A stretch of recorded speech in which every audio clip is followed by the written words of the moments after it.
오늘은 파티체리 쿡, 파티체리 셰프 이거 얘기를 미리 할 건데 기본적으로 카페가 되겠죠.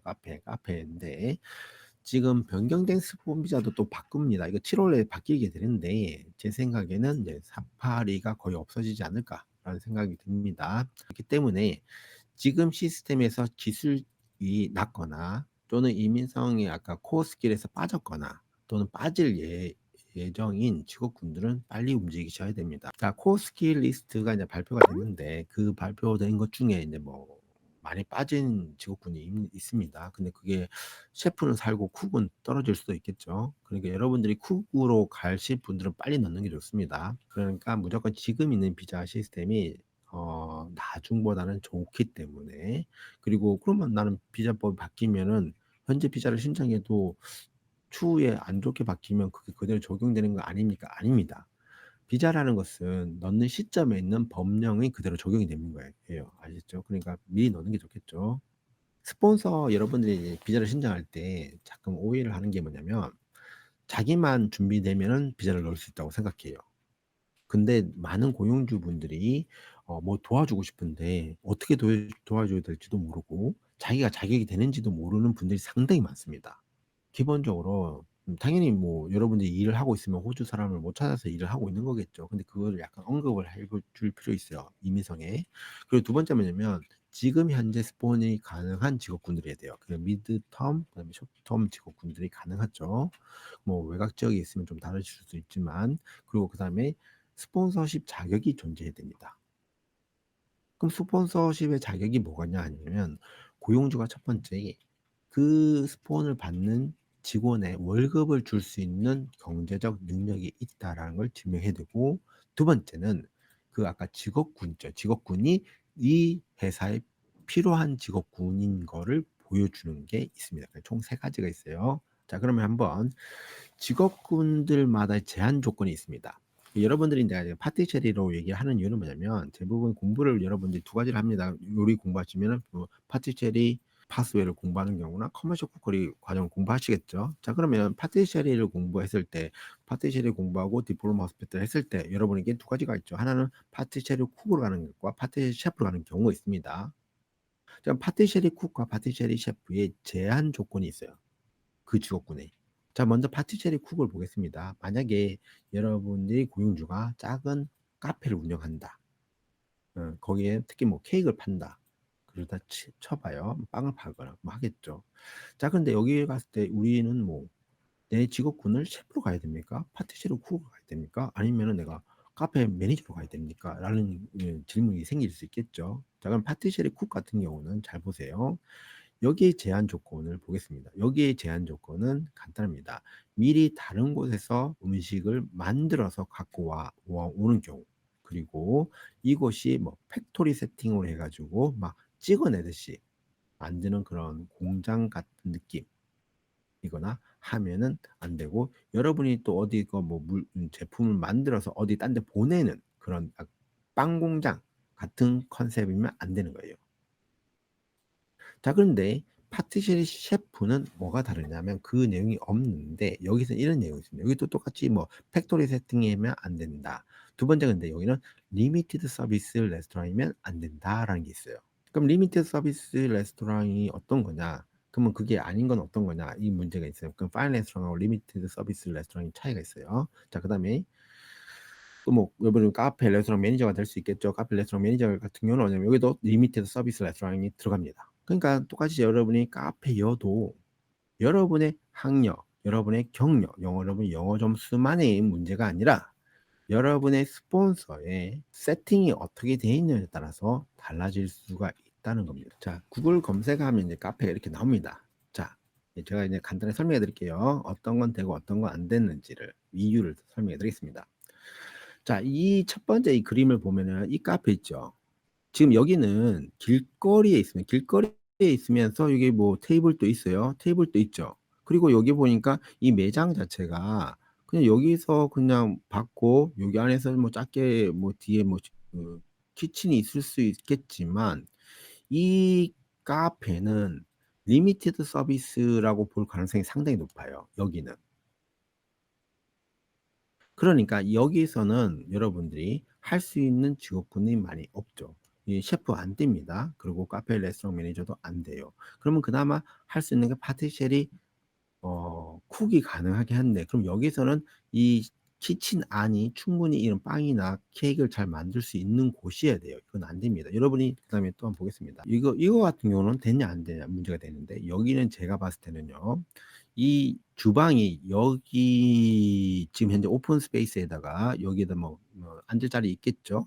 제가 봤을 때는 여기도 어느 요 정도였으면은 안에도 되고 커피도 만들고 뒤에 주방이 좀 있을 것 같아요.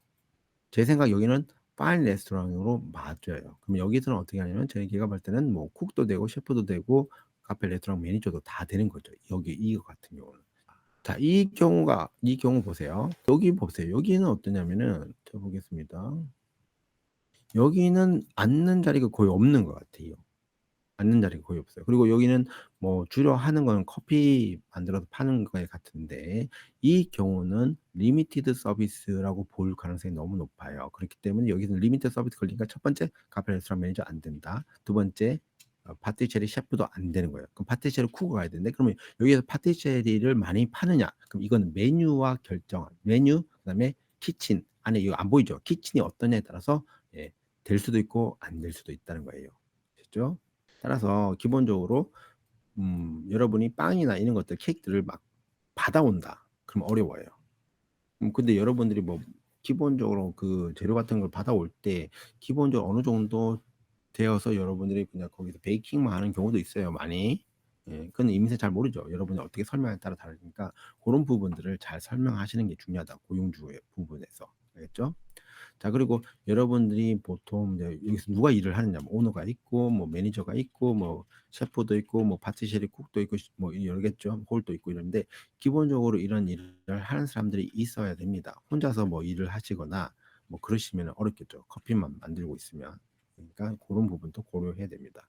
그럴 경우 그다음에 제가 또 고용주가 돈을 월급을 줄 수 있어야 되는데, 도대체 그럼 매출은 얼마 정도 있어야 되는가? 여러분 잘 모르죠. 근데 여러분들이 만약 하루 일을 하다 보면 하루 매출이 얼마인지 대충 알아요. 그럼 1,000불에서 뭐 2,000불, 또 많게는 뭐 3,000불 이렇게 갈 수 있는데, 그럼 곱하기 뭐 우리가 한 달이 있으니까 뭐 한 하루에 매출이 1,000불이 나온다. 그럼 곱하기 20을 하면은 한 달에 뭐 2만 불이 나오고, 그럼 곱하기 10일 하면은 여러분들은 24만 불 정도 매출이 생기겠죠. 그러면 좀 어렵긴 합니다. 그런데 매출이 점진적으로 증가되고 있으면 또 가능할 수 있어요. 그리고 뭐 한 달 2,000불 정도 되면 제 생각에는 한 최소 1,500에서 2,000원 되는 게 조금 안전합니다. 더 많으면 좋죠. 근데 이게 꼭 그 적다 해서 안 되는 거 아닙니다. 실제로 저희가 진행했던 케이스는 그렇게 많지 않았어요. 30 몇만 불밖에 안 되는데도 예, 비자가 나옵니다. 근데 그거를 어떻게 설명하느냐에 따라 다른 거예요. 왜냐하면 비즈니스 매출은 여러분들이 고용주가 여러분들에게 월급을 줄 수 있느냐 없느냐를 판단하는 거기 때문에, 만약에 근데 여러분의 회사가 몇 년 뭐 1년 미만이었다면은 사실은 이거를 설명하기 어려워요. 매출이 1년에 얼마나 올지 어떻게 알아요? 점진적으로 증가되고 있는데. 네. 그럼 뭐 오픈한 지 한 달 됐다. 오픈한 지 3개월 됐다. 오픈한 지 6개월 됐다. 오픈한 지 1년 미만 됐다. 이럴 경우에 세금 신고를 제대로 안 하셨을 때는 많이 이게 부족하단 말이에요. 그러니까 만약에 그런 경우에는 제가 고용주하고 만나서 얘기를 할 때, 만약에 세금 신고가 잘 안 되어 있고 많이 부족하다면 앞으로의 한 몇 달 동안은 세금을 조금 제대로 내고 신고를 제대로 해서 조금 좋게끔 만들고 비자를 들어가야 됩니다. 네. 제가 이제 뭐 오픈한 지 3개월 된, 뭐 한 달 된 데도 해서 비자 나왔고요. 뭐 3개월도 비자 나왔고, 6개월도 나왔고, 1년도 비자 나왔는데, 이럴 경우에 뭐가 필요하냐면 고용주가 조금 더 적극적이셔야 돼요. 내가 이 사람이 떠나면 안 된다. 그런 느낌이 되고, 그래서 그 고용주가 비즈니스 플랜 같은 거를 제가 이제 샘플 같은 걸 드리면 그걸 잘 만들어 주시거나 뭐 간단한데, 예, 그런 걸 하실 수가 있어야 돼요. 그럴 경우에 이제 어느 정도 이민성에서 보고도 괜찮습니다. 이게 꼭 안 좋게 보여도 조금 좋게 보이도록 만들어가는 작업이 필요합니다. 아시죠? 이민성은 여러분들에게 비자를 주려고 하지 비자를 거절하려고 하는 건 아니에요. 스폰서 비자 같은 경우는. 두 번째, 비즈니스 플랜은 어떻게 만드냐? 예, 기본적으로 샘플 틀이 있어요. 예, 거기다가 잘 하고 매출이 뭐 지금 현재 얼마인데 앞으로 얼마가 좀 상승될 거다, 그렇게 보여주면 돼요. 그리고 뭐 진짜 월상 케이스는 이제 뱅크 스테이트먼트 정도만 보여주고도 넘어갈 수 있습니다. 왜냐면 여러분 비자가 곧 끝나면 이걸 집어넣어야 되기 때문에. 그래서 보통 어떻게 하냐면 비자가 지금 바로 끝난 상황이면은 먼저는 스폰서십과 노미니를 넣고 그 이후에 스토리를 다시 만들고 추가적으로 서류를 제출해야 돼요. 왜냐면 약간은 스폰서십은 1-2주, 노미네이션은 한 달 정도의 시간이 있기 때문입니다. 아시겠죠? 자, 그럴 경우 어떻게 되냐? 노미네이션이 승인됩니다. 파티쉐리 쿠 승인됐죠? 접수한 지 한 달이 안 되고 승인됐습니다.